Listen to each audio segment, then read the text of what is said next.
এখনো রায়ের কপি হাতে পাইনি, আমাদের স্টাডি করতে দিন। কারণ যে কমিটি এটা রায়টা দিয়েছে তাতে 3জন সুপ্রিম কোর্টের জাজ ছিলেন আর একজন ছিলেন ক্যাগের, কিন্তু আমাদের ওয়েস্ট বেঙ্গল গভর্নমেন্টের কোনো রিপ্রেজেন্টেশন ছিল না। সেই জন্য আমরা এটা স্টাডি করে লয়ারদের সাথে কথা বলে আমরা অলরেডি একটা নেক্সট কোর্স অফ অ্যাকশানের জন্য একটা কমিটি তৈরি করেছি চিফ সেক্রেটারির নেতৃত্বে। তারা এটাকে স্টাডি করবে, রিভিউ করবে, এবং ওরা তো মে মাস বলেছে। তার আগে আমাদের তো 5 জনের কমিটি করে দেওয়া হয়েছে, এবং তারা কথা বলে তারা যেভাবে বলবে আমরা সেভাবে চলব। দর্শক শুনলেন, তার মানে সুপ্রিম কোর্ট আজকে যে অর্ডারটা করেছে ডিএ সংক্রান্ত, সেটা উনি সহজে মানবেন না, যেটা বুঝতে পারছি। ওনাকে আজকে ওই সুপ্রিম কোর্টের যে অর্ডার সেই বিষয়ে প্রশ্ন করা হয়েছিল, তো উনি এটা বলেছেন যে অর্ডার কপি এখনও হাতে পাইনি, দেখতে হবে, স্টাডি করতে হবে।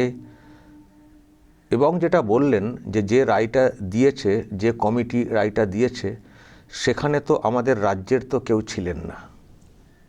আমি এটা বুঝতে পারলাম না। রায় তো সুপ্রিম কোর্ট দিয়েছে,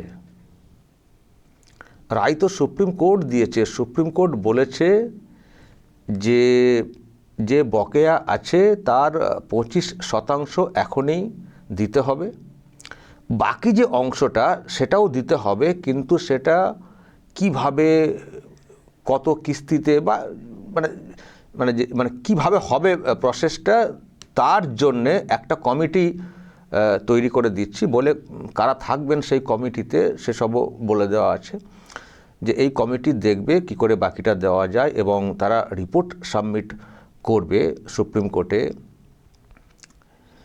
এটা মানে দিতে হবে সবটাই, 25% এখন দিতে বলা হয়েছে, আর বাকিটা ওই কমিটি রাজ্য সরকারের সঙ্গে কথা বলে বা করে একটা লিয়াজো টাইপের করবে এবং মনিটর করা। মানে এটা একটা খুব ভালো দিক। সুপ্রিম কোর্ট অনেক সময় কি করে, অর্ডার দিয়ে দেয়, তারপর বলা হয় যে কি হলো মানে জানাতে হবে, ডিরেক্টলি বলে দেওয়া হয়। কিন্তু এক্ষেত্রে একটা কমিটি, মানে একটা কমিটিকে দায়িত্ব দিয়ে দিয়েছে সুপ্রিম কোর্ট। সুপ্রিম কোর্টের ওই বেঞ্চ একটা কমিটিকে পুরোপুরি দায়িত্ব দিয়ে দিয়েছে যে তোমরা পুরো পাইয়ে দাও, যেটা মানে বকেয়া সেটাকে পুরো পাইয়ে দিতে হবে, কি হচ্ছে না হচ্ছে পুরো দেখো, মনিটর করো এবং রিপোর্ট জমা করো। মানে একেবারে একটা দায়িত্ব দেওয়ার মতো একটা জায়গা দিয়েছে। শুধু বলে দেওয়া রাজ্য সরকার তারপরে কি করলো না করলো, আবার কেউ একটা মামলা করতে আসবেন, শোনেনি আইনজীবীরা, আবার মামলা করবেন, মানে ওইটা না। মামলা তো যেমন হওয়া তো হবেই কোর্টের দৃষ্টি আকর্ষণ করার জন্য, কিন্তু সুপ্রিম কোর্ট যেটা করেছে পুরো একটা কমিটিকে দায়িত্ব দিয়ে দিয়েছে যে পুরো বাকি যে বকেয়া সেটা কি করে কি হবে না হবে দেখো, তোমরা এ করো, রিপোর্ট সাবমিট করো। এটা খুব ভালো একটা ডিরেকশন বলা যায়। তো যেটা করেছে সেটা হচ্ছে সুপ্রিম কোর্ট করেছে, এটা কোনো কমিটি রায় দেয়নি। রায় আবার কমিটি কি রায় দেবে? উনি বলছেন যে কমিটি রায় দিয়েছে, কমিটি রায় দেয়, সুপ্রিম কোর্ট রায় দিয়েছে নাকি বলবেন সুপ্রিম কোর্টে আমাদের লোক ছিল না? এটা তো বললে হয় না। সুপ্রিম কোর্ট বিচারপতিরা তারা রায় দিয়েছেন। এবার যে কমিটি হবে সেই কমিটিতে মানে কমিটি নিশ্চয়ই রাজ্যের যারা আছেন তাদের সঙ্গে কথা বলবেন, কি কোন কিস্তিতে কীভাবে কী করা যায়। দিতে হবে এটা কিন্তু বলে দেওয়া আছে, কিন্তু কীভাবে পুরোটাই দেওয়া হবে, পুরো পেমেন্টটা করা হবে, তার ব্যাপারটা আর কি এই কমিটি দেখবে কি করে কি করা যায়। তো উনি বলছেন কমিটি রায় দিয়ে, কমিটি কোথায় রায় দিয়েছে? সুপ্রিম কোর্ট রায় দিয়েছে। কিন্তু দর্শক নিশ্চয় আপনারাও বুঝছেন ওনার যা ভঙ্গি, উনি এই অর্ডার মানছেন না। উনি এখন স্টাডি করবেন, রিভিউ করবেন, তারপর কি বের করবেন, খোঁজবার করবেন, বা কিছু একটা অজুহাত দেখিয়ে সুপ্রিম কোর্টে যাবেন, এইসব মানে কিছু একটা করবেন। মানে এই যে একটা ডেডলাইন দিয়ে দেওয়া হয়েছে যে মার্চের এইদিকে, মানে মার্চের মধ্যে একটা ডেট দেওয়া হয়েছে না, যে তার মধ্যে 25% আগে পেমেন্ট করে দিতে হবে, তারপর বাকিটা কিস্তি। মানে ওনার যা ভাবভঙ্গি দেখুন, এই অর্ডার এসছে, গোটা দেশের মানুষ জেনে গেলেন, মিডিয়াতে এত চর্চা হচ্ছে, এত কিছু হচ্ছে। উনি বলছেন রায়ের কপিটা আগে হাতে পাই। নিশ্চয়ই আপনি কপি দেখে কথা বলবেন, তাতে কী লেখা আছে সব নিশ্চয়ই পড়বেন, সেটা একটা পার্ট। কিন্তু অ্যাটলিস্ট এটা বলার মতো জায়গাতে আপনি নেই। এটা তো হতে পারে না যে হ্যাঁ যেটা দিয়েছে সেটা আমরা মানছি বা মানবো না, মানে এরকম একটা কিছু তো বলা যেতেই পারে, কারণ চারিদিকে চর্চা হচ্ছে এবং কপি চলে এসছে, তো আপনি এখনও হাতে পাননি, বেসিক পয়েন্টগুলো এখনও হাতে পাননি। বেসিক যে ডিরেকশন সেটা তো খুব সামান্য অংশ ছিল, সেটা আমরাই তো ওখানে লাইভ স্ট্রিমিংয়ে শুনছিলাম। তো এটার পরে আপনার কোনো রিয়াকশান দেওয়ার মতো জায়গা আসেনি, নাকি দেবেন না, নাকি অন্য কোনো আবার প্যাচ করছেন, আবার প্ল্যান এ বি সি করে আবার জেড পর্যন্ত কিছু একটা ভাবছেন, তাই তো, যাতে করে না দিতে হয়? আসলে আপনি তো এটা দেবেন না, এটা আপনার কাছে বোঝা, কারণ আপনাকে তো সস্তা রাজনীতি করতে হবে, আপনাকে তো ভাতার রাজনীতি করতে হবে। আর আজকে যে বাজেট আপনারা পেশ করেছেন সেটাও তো ভাতার বাজেট পেশ হয়েছে। ওটা একটা বাজেট পেশ হয়েছে, শুধু ভাতার বাজেট।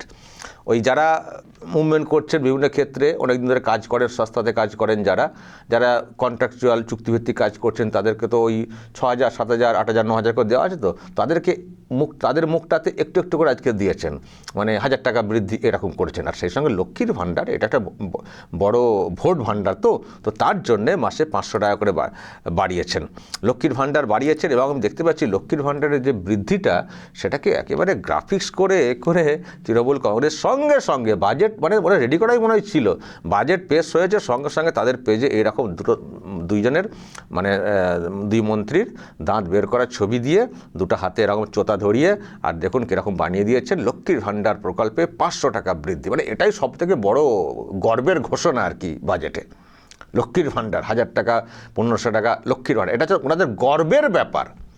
রাজ্যের মানুষের হাল কোন জায়গায়, যে 1,500, 1,700 টাকা নেওয়ার জন্য তাদেরকে লাইন দিতে হচ্ছে, মানে এটাকেও হাত পেতে নিতে হচ্ছে, তবে রাজ্যের মানুষের আর্থিক অবস্থা কোন জায়গায় সেটা তো একটা ভাববার বিষয়। তো ওনারা এটা দিয়ে ভাবছেন বিরাট কিছু করছে, তো এটাকে বিরাট করে ফলো করেছেন, এটা করেছেন। আর তার সঙ্গে যেটা করেছেন, ওই যে বললাম সিভিক, কন্ট্রাকচুয়াল যারা চাকরি করেন, তাদের ওই 1,000 টাকাটা কত করে সব বাড়িয়েছেন, তো সেটাকেই গর্বের সঙ্গে কথা বলেছেন। আর দর্শক, এটা বলার সাথে সাথে উনি একটা কথা বলেছেন বেকারত্বের ব্যাপারে। আমি জানি না কোন, মানে ভারত সরকারের কোথা থেকে উনি পেয়েছেন সেই চোতা, আমরা এখনও দেখিনি যে ভারত সরকার কোথায় সেটা উল্লেখ করেছে। উনি ভারত সরকারের নাম করে উনি একটা কথা বলেছেন, দর্শক দেখবেন, আপনারা বিশ্বাস করবেন, বেকারত্বের কমানো নিয়ে উনি একটা যে তথ্য দেওয়ার চেষ্টা করেছেন এই বাজেটের সঙ্গে। আগে শুনুন সস্তার এই ভাতার বাজেট, কী ভাতা বাড়িয়েছেন একটু দেখুন দর্শক, তারপরে পরই আছে উনি যে তথ্যটা দিচ্ছেন বেকারত্বের ব্যাপারটা কী বলেছেন, দেখুন তো। মাস থেকেই তারা পাবেন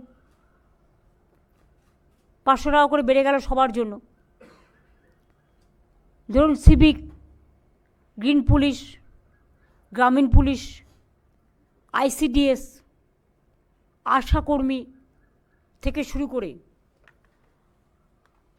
প্যারা টিচার, শিক্ষাকর্মী, শিক্ষাবন্ধী, সব নানা রকম আছে, যেগুলো অলরেডি বলেছে, এগুলো তো যুক্ত করা হয়েছে।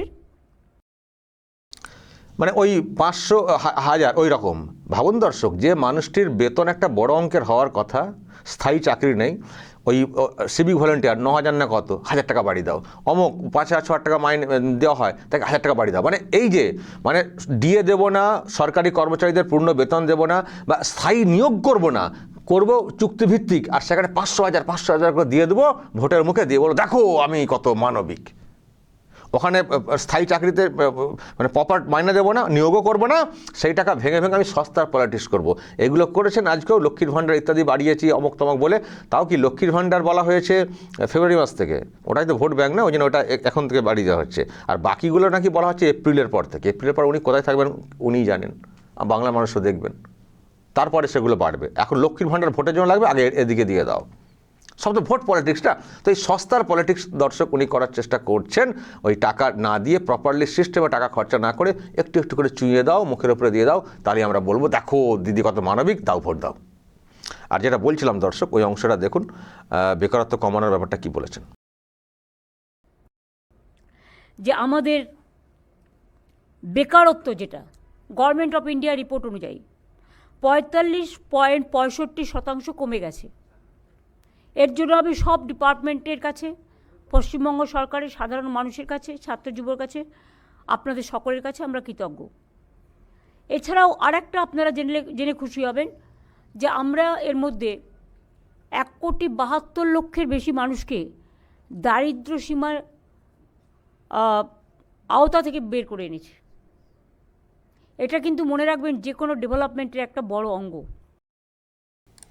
কোথায় ওনার হিসেব, কোথায় দারিদ্রতা থেকে বের করে এনেছেন আমি জানি না। আর ভারত সরকারের কোথায় উল্লেখ রয়েছে যে উনি বেকারত্ব কমিয়ে এনেছেন, সেটাও আজ পর্যন্ত দেখিনি উল্লেখ করে যে অমুক জায়গায় লেখা আছে। উনি গল্প শুনিয়ে দিচ্ছেন, বেকারত্ব কমে গেছে এখানে।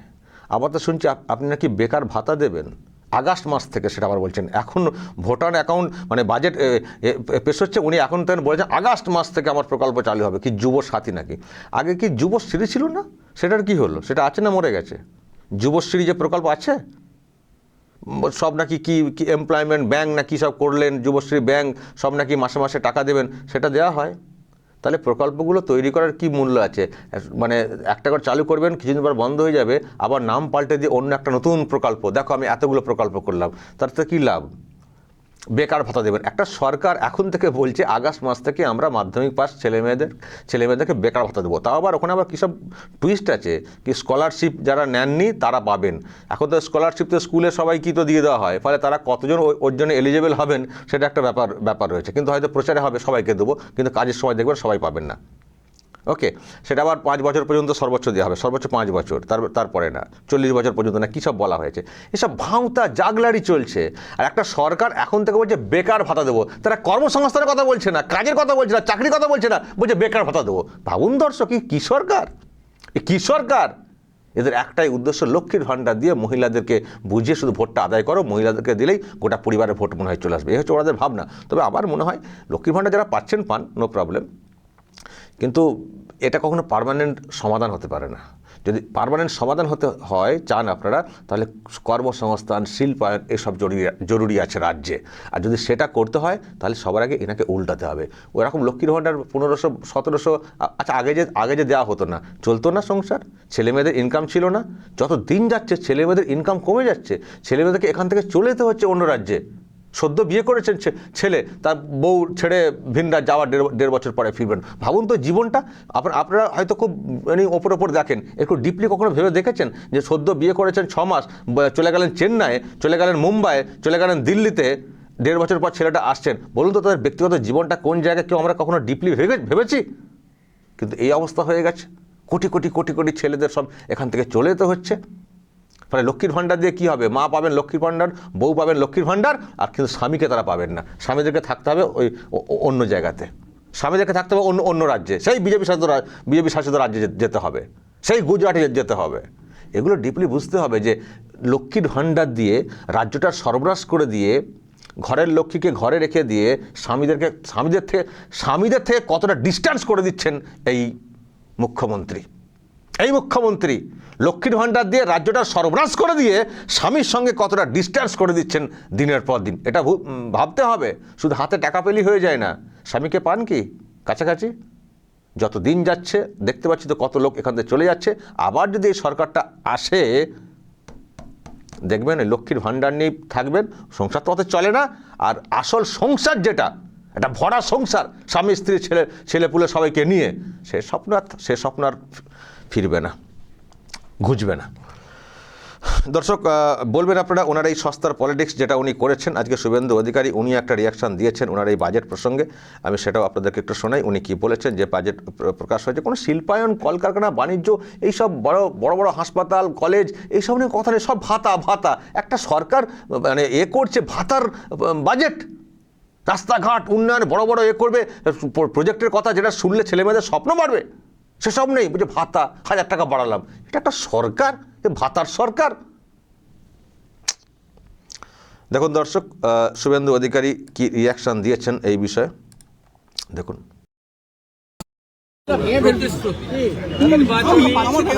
যে হয় সেই মতো এপ্রিল মাস থেকে কোনো প্রতিশ্রুতি কার্যকর সম্ভব নয়। কারণ আপনারা সবাই জানেন যে ফাইনাল ভোটার লিস্ট বেরোনোর পরে যে কোনো সময় মডেল কোড অফ কন্ডাক্ট লাগু হয়ে যেতে পারে। মডেল কোড অফ কন্ডাক্টের নিয়মই হচ্ছে বেনিফিটের অ্যামাউন্ট বাড়ে না, বেনিফিটের সংখ্যা বাড়ে না। এপ্রিল মাস থেকে যে প্রতিশ্রুতিগুলো দিয়েছেন এগুলো কোনোটাই কার্যকর হওয়া সম্ভব নয়। এটি 4 মাসের একটি অন্তর্বর্তী ভোট অন অ্যাকাউন্ট বেতন বা অন্যান্য সরকারের যে রেগুলার এক্সপেন্ডিচার, রেকারিং এক্সপেন্ডিচার, সেগুলো চালানোর ক্ষেত্রে একটি ব্যবস্থা মাত্র। এমনকি সেই বাজেটে আগস্ট মাস থেকে যুবশ্রী যেটা ছিল তার তো অপমৃত্যু ঘটিয়েছেন, সেই যুবশ্রীর নামটা বদলে যুব সাথী করেছেন, 1500 টাকা ভাতা দেওয়ার কথা বলেছেন।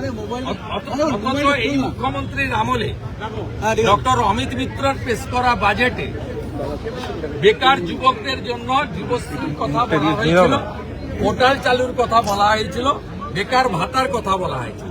কমপ্লিটলি বেকারদের সঙ্গে জাগলারি, মিথ্যাচার, প্রতারণা উনি করেছেন। এবং তিনি সুপ্রিম কোর্টের অর্ডার পাওয়ার পরে ওই পোর্শনটা ওনার পড়াই উচিত হয়নি, যেখানে 4% ডিএর কথা বলেছেন, যেখানে 7th পে কমিশন তৈরি করেনি, সেখানে 6th পে কমিশনের কথা বলা হয়েছে। এই বাজেটে এই রাজ্যের রাজস্ব বৃদ্ধির কোনো পরিকল্পনা নেই, বেকার বিরোধী বাজেট, চাকরির কোনো লক্ষ্যমাত্রা নেই, এবং কন্ট্রাকচুয়াল লোকেরা শুধুমাত্র আশা, আইসিডিএস, সিভিক ভলেন্টিয়ার নয়, ডাটা এন্ট্রি অপারেটর থেকে ভিলেজ রিসোর্স পার্সন থেকে নানা ধরনের যারা কন্ট্রাকচুয়াল রয়েছে, থার্ড পার্টি কন্ট্রাকচুয়াল, পরিবহনের ড্রাইভার কন্ট্রাক্টর থেকে শুরু করে ওয়েবেলের মাধ্যমে নিযুক্ত লোকজন, তাদের জন্য কোনো সুনির্দিষ্ট প্রতিশ্রুতি নেই। যে প্রতিশ্রুতি আছে তাতে কেবলমাত্র লক্ষ্মী ভান্ডার ফেব্রুয়ারি মাসে কার্যকর করার কথা ছাড়া বাকি এই বাজেট কার্যত আমরা বলতে পারি এই বাজেট দিশাহীন এবং একটি মিথ্যা দলিল, যাতে এই রাজ্যকে অনেকটাই পিছিয়ে দেবে। শুনলেন দর্শক, শুভেন্দু অধিকারী এই ব্যাখ্যাটা দিলেন, যেটা আমিও বলছিলাম। আসলে এমন একজনের পাল্লাই পড়ে গেছি আমরা, না সত্যি কি করব নিজেরাই খুঁজে পাচ্ছি না। এমন একজনের পাল্লাই পড়ে গেছে। জানি না উনি কতদিন পড়াশোনা করেছেন, কিন্তু ওনার যা বচন বক্তব্য মূর্খই তো মনে হয় কার্যত। এবং ওনার হয়তো কেউ বলেন মুখ্যমন্ত্রীকে মূর্খ কেন বলছেন, বলতে খারাপ তো লাগেই। আর কেনই বা মূর্খ কথাটা আসবে না মাঝে মধ্যে মনে। আজকেও কি বলেছেন শুনবেন। ডিভিসির ক্যাপাসিটি, জলের ক্যাপাসিটি নিয়ে উনি কি একক কি অঙ্কটা বলেছেন শুনবেন, দেখুন। ঘাটাল মাস্টার প্রকল্প হয়ে গেলে মনে রাখবেন যে অনেকটা বন্যার পরিধি কমে যাবে। কিন্তু যে তোরে জল ছাড়ে, কারণ ডিভিসিতে আমি শুনেছি ওখানে কয়েক লক্ষ কিউসেক টন জল থাকতে পারে, কয়েক লক্ষ কিউসেক টন জল থাকতে পারে, কয়েক লক্ষ কিউসেক টন জল থাকতে পারে। কিন্তু থাকে না, পলি জমে গেছে, এটা উনি বলতে চাইছেন। টনে জল মাপা হয়, ফের সেই মূর্খামি। তো এসব দেখলে, শুনলে এবং কাজকর্ম দেখলে কেন মানুষ বলবেন না যে ইনি মুখ্যমন্ত্রী না মূর্খমন্ত্রী? বলবেনই তো, বললে রাগ করার কি আছে? যা বলেন, যা কয়েন, তাতে মানুষ তো প্রশ্ন তো তুলবেনই না। তো যেটা বলছিলাম দর্শক, আমরা সত্যি এমন একজনের পাল্লায় পড়ে গেছি না। ভালো কিছু ভাবনা থেকে পরিবর্তন আনা হয়েছিল, কিন্তু এই যে এতটাই গাড্ডাই চলে যাবে গোটা রাজ্যটা, হয়তো আপনারাও অনেকে সেটাই ভেবেছিলেন, ভেবে হয়তো ভোটটা দিয়েছিলেন। নিশ্চয়ই আজকে হয়তো আঙুল কামড়াচ্ছেন, হাত কামড়াচ্ছেন যে কার পাল্লায় পড়ে গেলাম আমরা। তো এখন সামনে সুযোগ আছে ওল্টানোর, এবং যেভাবে উনি ডিএর ব্যাপারে অবস্থান করছেন, সহজে উনি মানবেন না। ফলে যারা ডিএ মুভমেন্ট করছিলেন তাদেরকেও কোমর বাঁধতে হবে এবং সুপ্রিম কোর্টের দৃষ্টি আকর্ষণের ব্যাপারটা যাতে করে আরও দ্রুত ব্যাপারটা হয়, সেই নিয়ে তাদেরকে এগোতে হবে। কোর্ট অর্ডার করেছে, উনি যে মেনে নেবেন, সেই মতো কাজ করবেন, উনি মানবেন না। ওনার যেগুলো পছন্দের সেগুলি একমাত্র উনি সেগুলোকে জাজবেন বলে মনে করেন, বাকিগুলোকে ওনার জাজমেন্ট মনে হয় না। তো এইসব করবেন, এখনও সরকারি শয়তানি চলবে, তাদেরকেও কোমর বাঁধতে হবে। ভোট কর্মী হিসেবে তাদের নিরপেক্ষ দৃষ্টি রাখতে হবে। সবাই মিলে চিৎপটাং করে দিতে হবে, পুরো উল্টাতে হবে দর্শক, যদি এই রাজ্যকে বাঁচাতে চান। কারণ এই যে লাস্ট যে বাজেট উনি পেশ করলেন, তার মধ্য দিয়ে উনি প্রকাশ করে দিয়েছেন উনি রাজ্যটাকে কোন সর্বনাশের পথে এখনও নিয়ে যেতে চাইছেন। এ রাজ্যের উন্নতি ঊর্ধ্বগতি কিছু নেই, শুধু ডাউন, ভাতা ইত্যাদি দিয়ে মানুষকে বেকার থেকে বেকার করে দিয়ে, বেকার ভাতার নাম করে পুরো রাজ্যটার সর্বনাশ করে দিচ্ছেন। সামনে সুযোগ আছে সেই সর্বনাশের হাত থেকে রাজ্যকে বাঁচানোর। আমাদের সকলকে ঐক্যবদ্ধ হতে হবে, লড়াইটা করতে হবে, এনাকে উল্টাতে হবে। দর্শক বলবেন, যদি কিছু বলার থাকে অবশ্যই বলবেন, মানুষকে জানাবেন, এগুলো এই ঢপবাজিগুলো মানুষের কাছে পরিষ্কার করবেন, পারলে এটা শেয়ারও করে দেবেন। যা বলার বলবেন এবং নজর রাখবেন আরামবাগ টিভিতে।